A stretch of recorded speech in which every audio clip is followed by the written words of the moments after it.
এই বটতলা নদীর পারে শ্মশান সংলগ্ন পাড়াতে গত পরশুদিন এখানে রামকৃষ্ণ একটা স্কুলের একটা ছাত্রী, এই বাড়িরই নবম শ্রেণীর ছাত্রী, এই বাড়িরই মেয়ে হঠাৎ অসুস্থ হয়েছিল স্কুলে। তারপর আইজিএম হসপিটালে ভর্তি করায়।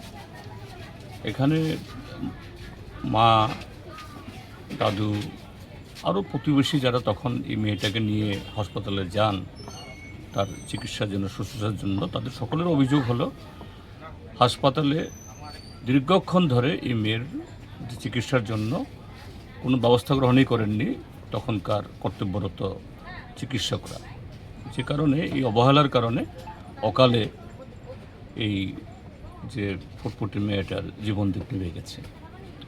তো এগুলো সরাসরি তাদের কাছে জানতে ঘটনাটা কেন এরকম হলো আমরা আজকে এসেছি।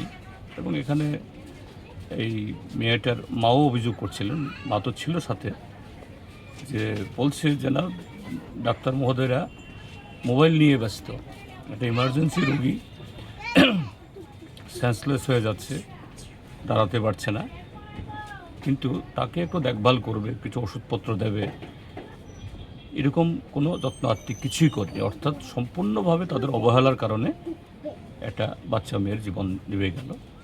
এবং মার আরতি যে এরকম যাতে আর কখনো না হয়, ডিউটিরত ডাক্তাররা যাতেভাবে তাদের ডিউটির সময়েতে অবহেলা না করেন, অযথা মোবাইলে কথা বলে বা অন্য কিছু করে সময় নষ্ট না করে এইভাবে রোগীদের জীবন শেষ না করেন, এই কথাগুলো বলেছেন।